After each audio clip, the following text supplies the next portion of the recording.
안녕하세요, 구독자 여러분. 구독과 좋아요는 채널 운영에 큰 힘이 됩니다. 안녕하세요. 저는 경기도 양평에서 향초나 향수, 비누 등을 제작하는 공방을 운영하며 살고 있는 35세 여성입니다. 원래는 서울에 살았는데 5년 전 이혼을 하면서 친정엄마와 함께 양평으로 이주했어요. 친정엄마는 제가 이혼할 무렵 오랜 교직 생활을 끝내고 정년퇴직하셨고, 현재는 저와 함께 양평에서 같이 살며 농사도 짓고 노인대학에서 한글과 수학을 가르치고 계세요. 저는 어려서 아버지가 일찍 돌아가셨습니다. 엄마 혼자 저를 키운다는 게 쉽지 않은 일이었죠. 하지만 다행이었던 건 부유했던 아버지의 유산을 물려받게 되면서 여유로운 삶을 살았다는 겁니다. 재테크에 안목이 있었던 친정엄마는 여러 가지 방법으로 저축을 했고 수십억 원의 자산가가 되었죠. 교육자임에도 불구하고 저에게는 공부를 강요하지 않으셨어요.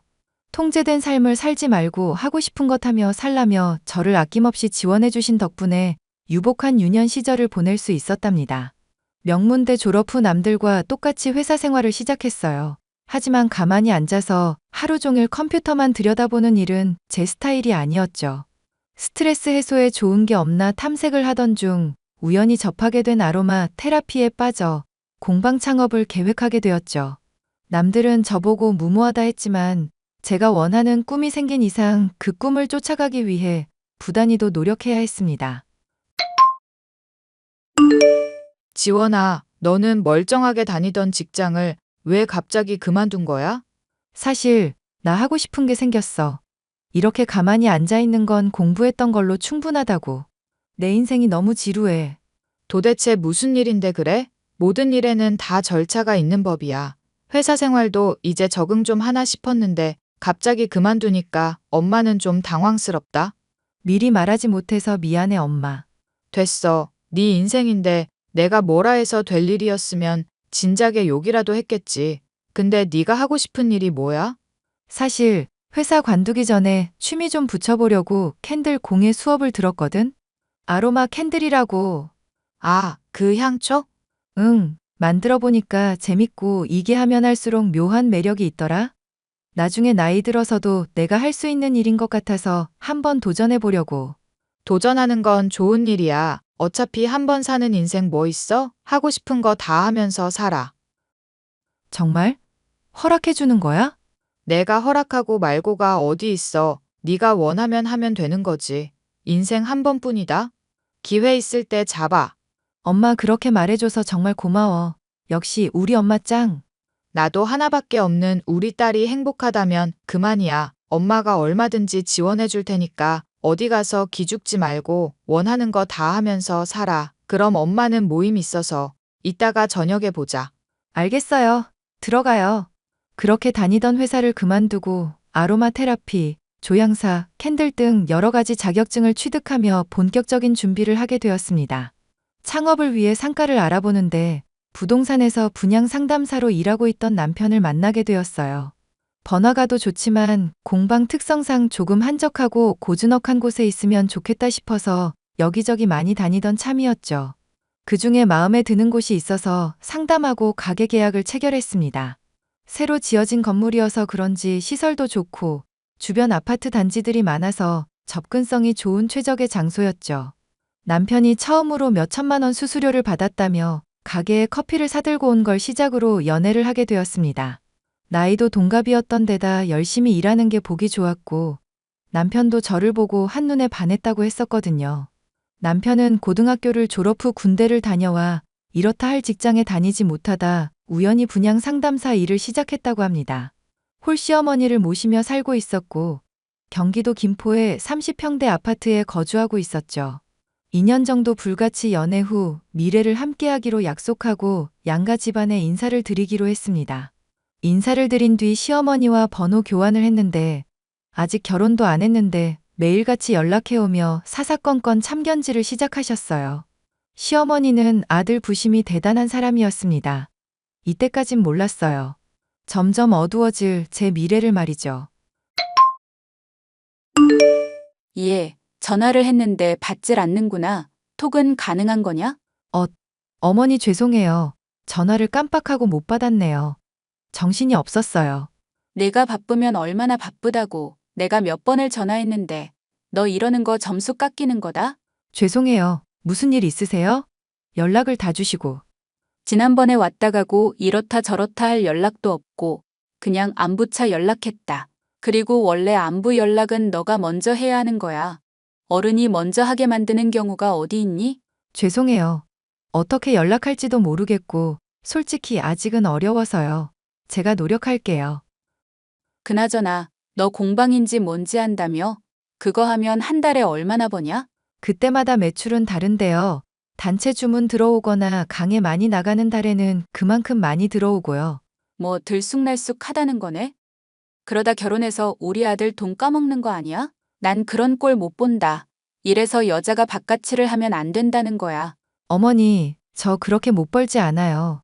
그 아직은 미비하지만 생활비 감당할 정도는 되고요. 조금씩 커져가는 단계라 저도 열심히 하고 있어요. 꼴에 해봤자지. 그러지 말고 남편 내조에 힘써. 결혼하면 공방 그만두고 나한테 살림이나 배우던지. 어머니, 그렇게 말씀하시면 저 조금 서운해요. 그래도 대학 포기하고, 남들 다 만류하는 대기업 포기하고, 시작한 일인 만큼 자부심도 큰 거려 친정엄마도 하고 싶은 일 하면서 살라고 하셨고요. 그건 사부인이 뭘 몰라서 하는 소리야. 일찍 남편 여의고 드세게 살아야 했으니 너희 엄마는 그렇게 이야기하겠지. 어머니, 말씀이 조금 지나치세요. 그리고 요즘에는요, 옛날 사고방식 가지고는 못 살아요. 트렌드라는 게 있잖아요. 트렌드. 모르세요? 너 지금 나 가르치니? 누가 그런 거 모른대? 그래도 우리나라 정서가 있지. 여자가 바깥으로 싸돌아다니면 들어서래도 안 들어서고 집안이 휘청휘청하단다. 우리 아들 뒷바라지나 잘하렴. 그건 저희 부부가 알아서 할게요. 신경 써주셔서 감사합니다. 제가 지금 작업 중이어서요. 나중에 다시 연락드릴게요. 들어가세요. 자기야, 엄마한테 전화 왔는데 무슨 일 있었어? 아주 노발대발 화가 잔뜩 나셨는데? 어머니가? 당신한테 연락했다고? 조금 전에 자기한테 조언 좀 했다고 구박했다면서 뭐라 하시는데 도통 알아들을 수 있어야지. 도대체 무슨 일이야? 나도 내색 안 하고 그냥 넘어가려 했는데. 아니, 사실 어머니가 연락 오셔가지고는 결혼하면 공방 그만두고 살림이나 배우라잖아. 뭐? 이제 상승세인데 그만두길 뭘 그만둬? 엄마가 뭘 모르네. 그러니까 몇 마디 받아치니까 우리 엄마 들먹이면서 바깥 일하면서 싸돌아다니면 애도 안 들어선다고까지 하셨다니까? 내가 진짜 황당해서. 엄마가 그랬단 말이야? 내가 대신 사과할게. 우리 엄마가 나 혼자 키우셨다 보니까 뭔가 자부심 같은 게 있으셔. 미안해. 아냐, 자기가 왜 사과를 해. 자식 가진 부모 입장에서 당연히 그러실 수 있는 거지. 내가 너무 과민 반응했던 것도 있고. 그렇게 생각해주니 고마워. 아니야, 먼저 연락줘서 고맙고 내가 나중에 어머니한테 연락드려서 잘 말씀드릴게. 그렇게 싱숭생숭 시어머니와 연락을 마치고 얼마 뒤 상견례 날이 다가왔습니다. 모처럼 중요한 자리니만큼 호텔 식당을 예약하고 긴장되는 마음으로 자리를 지키고 있었죠. 그런데 말입니다. 저와 엄마는 최대한 단정하게 차려입었는데 시어머니의 옷차림을 보고 경악할 수밖에 없었어요. 옷은 그렇다 치는데 온몸에 잔뜩 장신구를 달고 왔습니다. 정말 치렁치렁이라는 말이 생각날 정도로 말이죠. 마치 자신이 잘 살고 이만큼의 부를 누리고 있으니 까불지 말아라 라는 걸 표현하고 싶으셨나 봅니다. 식사를 하면서 저는 어른들 눈치를 보느라 밥이 코로 들어가는지 입으로 들어가는지 모를 지경이었어요. 두 어머니들이 결혼은 어떻게 준비하는지 좋을지에 대해 말씀을 나누시는데 시어머니가 막무가내인 태도를 보이셨습니다. 남편 자랑을 끝없이 늘어놓는 건 물론이고 무조건 예단은 다 챙겨받을 거니 단단히 준비하라고 하시더군요. 그 이야기를 듣고 있던 친정엄마의 표정은 점점 굳어갔고 저는 남편을 쳐다보았지만 애써 제 시선을 피하며 시어머니만 바라볼 뿐 어떠한 제지도 하지 않았습니다. 식사를 마치고 커피 한잔하며 본격적인 대화를 나누시는데 당장이라도 상견례 자리를 박차고 나가고 싶더군요. 식사는 입에 맞으셨는지요? 최대한 신경 써서 예약했는데 마음에 드셨을지 모르겠네요. 뭐 그럭저럭 맛은 있네요. 아까 했던 예단 말인데요. 요즘엔 현금 예단도 별도로 받는 추세인 거 아시죠? 아, 그럼요. 챙겨드릴 건 챙겨드리고 원하시는 목록 말씀해 주시면 준비할 수 있는 대로 준비하겠습니다. 사돈은 이야기가 잘 통해서 다행이네요. 그리고 아이들 신혼집은 저희 집 근처로 얻죠? 어차피 결혼하면 저희 집 분위기에 물들어야 하고 내 아들 밥해 먹이려면 살림부터 배워야 하니깐요.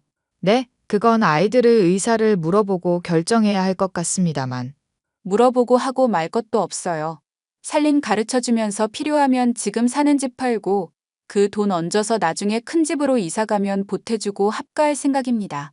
휴, 지금 합가라고 하셨어요? 저는 처음 듣는 이야기입니다. 아직 시간 많이 남았으니 차차 이야기하는 걸로 하죠. 그러죠 뭐. 사돈은 깨어 있으신 분이니까 알아서 잘 하실 거라 믿어요. 지금 말씀하시는 예단원 하는 대로 해드릴 테니까 대신 신혼집 해결해 주시죠. 네? 아니 여유 있는 쪽에서 집 마련하는 게 도리죠. 아시다시피 나는 여유가 없네요. 사돈이랑 세아가 입은 옷들 다 명품인 거 보니까 능력 되시나 본데 이참에 화끈하게 쏘시죠? 한쪽으로 기우는 결혼은 나중을 생각해서라도 좋지 않습니다. 차차 생각해 보자고요. 지금 당장 결론이 나지 않을 것 같으니까 아이들 통해서 의견 주고받읍시다. 그러죠 뭐. 일단 알겠습니다. 결국 두 분이서 한참 이야기하다 저희를 통해 말을 전달받기로 하고 서로 맞춰가며 준비하기로 합의했습니다. 시어머니의 고집스러움 때문에 상견례 자리가 조금 어수선하긴 했지만 잘 마무리되었습니다. 집으로 돌아온 친정엄마는 이 결혼 꼭 해야겠냐며 저를 나무라셨어요. 시어머니 표정도 그렇고 태도도 마음에 안 든다며 나중에 고생길이 훤히 보인다며 포기하라고 하시더라고요. 하지만 저는 남편을 사랑하는 마음이 컸기에 잘 살아보겠다고 친정엄마를 다독였습니다. 자기야, 내가 며칠 생각해봤는데 아무리 생각해도 어머니 너무 과하신 거 아니야? 우리 엄마가 뭘? 아니, 상견례 때도 그래. 우리랑 한마디 상의도 없이 신혼집은 시댁 근처로 해야 되고 예단도 다 우리 쪽에서 해야 되고 우리가 하는 결혼이지 자식 팔아넘기는 장사가 아니잖아. 내가 미안해. 정말 면목이 없어. 엄마랑 이야기 좀 다시 해볼게. 무슨 말을 해? 신혼집부터 합가까지 본인이 다 정해놓으셨던데 당신은 정말 아무것도 몰랐어? 한두 번 말하긴 했는데 난 농담인 줄 알고 그냥 흘려들었지. 그리고 말은 할 수 있는 거잖아. 말이 씨가 된다는 거 몰라? 지난번에 나 공방 그만두고 쌀림 배우라고 하셨을 때부터 알아봤어. 어쩜 그렇게 막무가내셔? 그렇다고 말을 그렇게 해? 다른 사람도 아니고 우리 엄마야. 당신 시어머니 될 사람이라고. 우리 엄마가 지금까지 고생했으니까 여유 있는 며느리 만나서 팔자 좀 펴보려고 한 소리 하신 거지 뭐. 그냥 웃어넘기면 되지. 이게 웃어넘길 일이야? 다른 것도 아니고 결혼 문제야. 나도 당신이랑 이렇게 싸우기 싫어. 그건 나도 마찬가지거든. 그런데 이런 식이면 난 결혼 못해. 당신이 약속하면 몰라도. 무슨 약속? 결혼하고 나서 금전적인 문제나 합가 관련 문제로 언쟁하거나 무슨 일이든 간에 의논 없이 일방적으로 통보해서 피해보는 일 생기면 가차없이 이혼 고려할 거야. 뭐? 이혼이 그렇게 쉬운 건 줄 알아? 결혼하기도 전에 이혼 이야기라니. 너무 급발진하는 거 아니냐고. 내가 급발진하기 전에 당신이 채비했으면 이러지도 않았지. 아무튼 약속되지 않으면 난 이 결혼 추진 못해. 알겠어? 알겠어. 내가 미안해. 말 많고 탈도 많았던 결혼 준비를 우여곡절 끝에 마치고 많은 축복 속에 결혼식을 올렸습니다. 시어머니가 원하시는 대로 제 공방 근처에 신축 아파트로 마련했습니다. 친정엄마의 도움으로 대출 없이 집을 마련했지만 혹시 모를 상황에 대비해 남편에게는 대출 끼고 샀다고 거짓말을 해두었죠.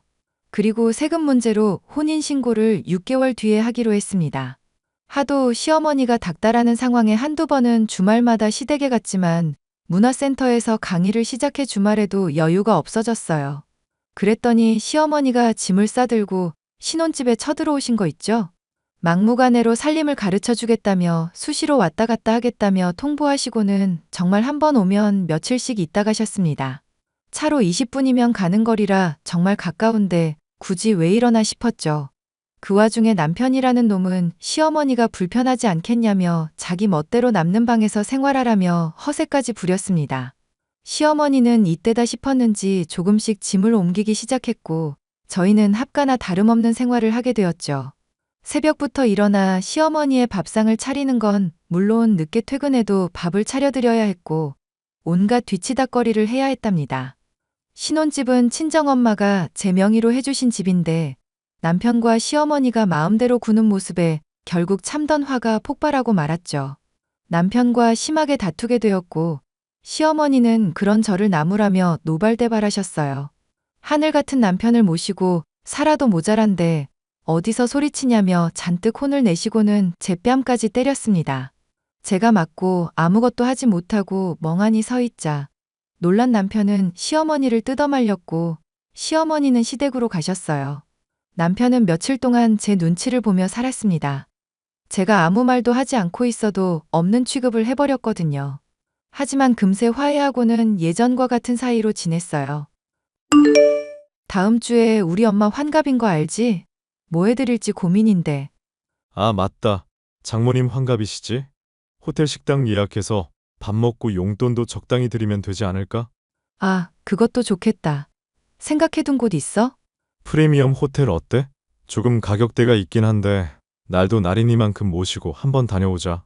가만 생각해보니까 용돈을 따로 드리기보다 이번에 친구들이랑 여행 가신다는데 여행 비용을 좀 보태드릴까? 그래, 그것도 좋은 방법이지. 그럼 내가 호텔 예약할게. 요즘 자기가 연애할 때처럼 잘해줘서 내가 기분이 좋네. 이렇게 우리 엄마 생일도 신경 써주고. 당연히 사위로서 해야 할 일이지. 다른 사람도 아니고 장모님인데. 안 그래? 그렇게 생각해줘서 고마워. 나도 어머니 생신 때 좋은 거 하나 해드려야겠다. 그럼 고맙지. 일단 나 일하는 중이니까 예약하고 알려줄게. 이따 집에서 봐. 얘, 너 이번에 너네 엄마 생일에 호텔 식당 가서 밥 먹기로 했다며? 네 엄마는 곧 죽을 양반이 무슨 환갑잔치를 한다니? 네? 지금 뭐라고 하셨어요? 그리고 잔치 안 하고 그냥 식사만 하기로 했어요. 어머니도 그날 같이 가세요. 됐다 해. 난 어디 가서 그렇게 돈 헤프게 안 쓰고 다녀. 그거 다 우리 아들이 힘들게 번 돈으로 하는 거 아니냐? 아니에요, 어머니. 제 돈으로 하는 거고요. 그이는 꽃다발 하나 사오기로 했어요. 그게 그거지 뭐. 어휴, 그럴 돈 있으면 사위 사업자금이나 대주지 쯧쯧. 네 엄마 참 이기적이다. 어머니, 그런 거 아니라니까요. 잔치는 무슨 잔치예요. 어디서 무슨 이야기를 들으셨는지 모르겠지만 그냥 간단한 식사 자리예요. 어디서 말대꾸야. 내 시어머니는 지금 혼자 밥 먹고 있는데 누구는 호텔 식당에서 밥 먹고 아주 세상 꼴 잘 돌아간다. 그러니까 그날 어머니도 같이 가시자니깐요. 왜 이렇게 제 말을 안 들어주시는 건데요? 야, 내가 누누이 말했지. 내가 말하기 전에 네가 알아서 해야 한다고? 눈치가 정말 없구나. 어머니, 솔직히 말씀드리면 저도 뭐가 뭔지 잘 모르겠어요. 어머님 비위 맞춰드리기 너무 어려워요. 이래도 싫다 저래도 싫다 하시니 뭘 자꾸 어쩌라는 건지 이해가 안 간다고요. 이것 좀 봐라. 이기적인 네 엄마 닮아서 이제는 할 말 못할 말 다 하겠다. 이거야? 어머니, 이기적인 건요. 상대방 생각 안 하고 남한테 피해주면서 행동하는 걸 이기적이라고 하는 거예요. 저나 저희 엄마가 무슨 행동을 했길래 어머니한테 이런 말을 들어야 하죠? 와, 이거 무섭네. 야, 이기적인 년아. 내가 그런다고 쫄 줄 알아? 시어머니를 우습게 봐도 유분수지. 너 당장 시댁으로 튀어와. 어머니, 진짜 이기적인 게 뭔지 보여드릴까요? 한번 해봐요? 그래. 어디 해볼 테면 해봐라. 웃기지도 않네, 진짜. 네, 알겠습니다. 진짜 이기적인 게 뭔지 보여줄게요, 어머님. 뭐? 자기야, 내가 참아야 해?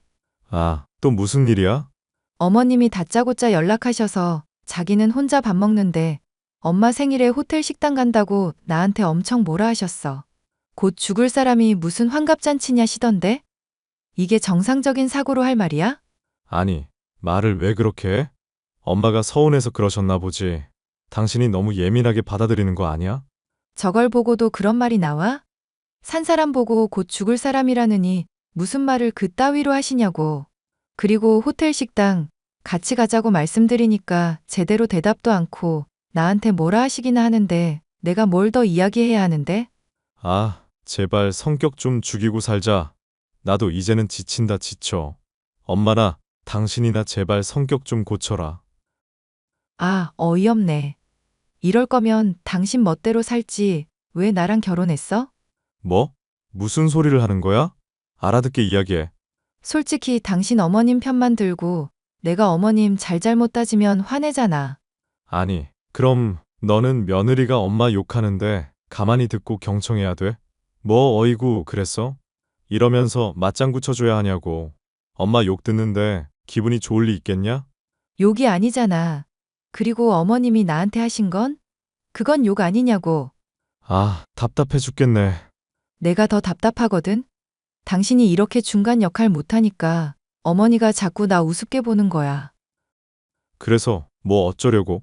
계속 이런 식이면 당신한테 기댈 수가 없잖아. 그럴 거면 그냥 어머니랑 살아 나랑 살지 말고.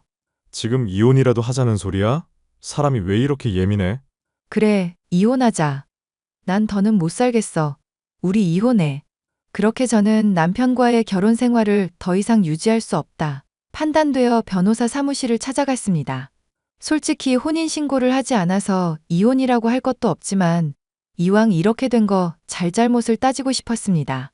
6개월이 채 되지 않는 시간 동안 기가 다 빨렸고 결혼하며 손해본 금전적인 부분을 돌려받기 위해 소송을 준비하기로 했어요. 혼인신고를 하지 않았지만 결혼식도 올렸고 사실혼 관계나 다름없기 때문에 상대방에게 과오의 책임을 물어 위자료를 받을 수 있다고 했습니다. 며칠 뒤 소송을 준비하는 과정에서 남편이 사업을 구상하고 있다는 핑계로 거액의 대출을 받은 사실과 바람까지 피우며 상간녀에게 돈을 퍼다 나르고 있는 정황을 포착했습니다. 심지어 제3금융권에서 대출도 받았더군요. 남편의 휴대폰으로 모든 증거를 모은 뒤 모든 준비를 마치고는 이혼을 통보했습니다. 남편이 출근한 틈을 타 이삿짐 센터를 불러 남편과 시어머니의 짐을 모조리 시댁으로 보내버렸어요. 아니나 다를까 시어머니가 연락을 해오더군요. 아니, 세아가 세상에 이런 경우가 어딨니? 부부 싸움을 좀 했기로서니 이따위로 행동하라고 누가 가르쳤어. 너 친정에서 이렇게 가르치던. 아, 말씀 잘하셨어요. 저 엄마한테 배운 거 써먹는 중인데요. 제가 받은 만큼 돌려주려고요. 뭐? 너 지금 그게 무슨 소리야? 우리 아들 집에서 발 뻗고 편하게 사는 주제에. 너 지금 당장 튀어와. 제가 왜요? 왜 그래야 하는 거죠? 우리 아들 집이요? 여기 제 이름으로 된 제 집이에요. 그럴 리가 없는데? 그럴 리가 없긴요. 대출 껴서 샀다고 뭐 그런 거 들으신 모양인데 그이 돈 들어간 거 하나도 없고요. 대출 없이 저희 엄마가 사준 제 집이에요. 아시겠어요? 하, 참나. 야, 너 재산 분할해야 하는 거 알지? 예금이고 뭐고 절반 내놔. 재산 분할이요? 오히려 제가 받아도 모자란데 감히 어디서 재산 분할을 운우네요? 이혼하면 당연히 재산 분할해야지. 뭣도 모르는 년이. 기억 안 나세요? 저희 세금 문제로 혼인신고 나중에 하기로 한 거. 즉, 지금 혼인신고 안 되어 있다고요. 사실혼 관계이긴 하지만 오히려 제가 퍼다 나른 돈이 아마 더 많을 거예요. 그거 되돌려 받으려고 청구 소송 거는데 어머니 감당하실 수 있어요? 지금 저한테 이러실 때가 아닐 텐데? 야, 너 지금 소송이라고 했어? 꼭 그렇게까지 해야 해? 네, 이렇게 해야겠네요. 유책 사유는 그이가 전적으로 가지고 있어서요. 지금 같은 회사 여직원이랑 바람도 피우고 아주 살판났나 보던데요. 내가 시원찮으니까 바깥으로 눈 돌리는 거다. 네가 집안일 배우고 내조에만 힘썼어 봐. 다른 여자들한테 눈 돌리고 다니나. 그리고 어머니도 유책 사유예요. 뻑하면 신혼집에 쳐들어와서 이거 해라 저거 해라 스트레스 다 주고. 고부 갈등이 왜 생기는 줄 아세요? 자기 아들만 잘난 줄 알고 며느리 미워해서 시세 마느라 생긴 거래요. 참나. 그럼 귀한 아들 꼬셔서 나한테 뺏어갔는데 네가 죄인이지. 평생을 끼고 살았는데 하루아침에 뺏긴 기분을 네가 알아? 아, 그러셨어요? 그러니까 두 분이서 오순도순 살게 도와드릴 테니까 여생 함께 잘 사세요. 뭐? 이럴 순 없어. 나랑 이야기 좀 해. 더 이상 할 말 없어요. 한 번만 더 연락하면 경찰에 신고하고 그나마 선물해준 외제차랑 현금에단 다 돌려받을 거니까 닥치고 사세요. 아, 아니, 아가야. 그렇게 남편이 매일같이 찾아와 무릎 꿇고 비는 탓에 소송은 취하하기로 했습니다. 말끔히 짐을 챙겨서 나가는 조건으로 원만한 합의를 했고 대신 상간녀 소송을 진행했죠. 상간녀로부터 3천만 원의 보상금을 받게 되었고 그동안 여기저기 대출을 받은 남편은 외도 사실이 소문나 회사에서 권고사직을 당하는 바람에 실업자가 돼버렸습니다. 2억 원이 넘는 빚을 갚아야 했고 가지고 있던 외제차, 시댁을 팔아 겨우 절반을 갚았다고 하네요. 막노동이나 아르바이트를 전전하며 달에 200이 넘는 빚을 갚고 있다는데 제가 알기론 월급이 250 정도밖에 안 되는 걸로 알아요. 이후에도 시어머니가 도와달라며 친정집까지 찾아왔으나 저는 매몰차게 행동했습니다. 법원에 접근 금지, 통신 제한도 걸어버렸어요. 신혼집도 대충 정리하고 부동산에 내놓아 버렸습니다. 그 뒤로 서울에서의 생활을 청산하고 친정엄마와 함께 양평으로 이사를 했답니다. 공방은 홍보도 하고 점차 입소문을 타게 되면서 월 매출 1,000만 원 가까이 벌게 되며 조금씩 성장해 나가고 있습니다. 기업 강의도 나가고 플리마켓도 하고 협회 초빙 강사로도 활동하게 되면서 앞으로는 더욱더 승승장구할 예정이고요. 이혼이랄 것도 없지만 이별의 아픔을 어느 정도 극복하면 마음 맞는 좋은 사람도 생겼으면 좋겠네요. 제 기막힌 이혼 사연은 여기까지입니다. 어떠셨나요? 사람이란 무릎 가진 것에 욕심내지 말고 주어진 상황에 맞춰 살아야 한다는데 뱁새가 황새 쫓다 가랑이 찢어진 꼴이 되고 말았네요. 저도 항상 겸손한 마음으로 사람들에게 베풀며 인생을 살아가 볼까 합니다. 이런 제 사연에 공감이 되셨다면 응원의 댓글 부탁드리겠습니다.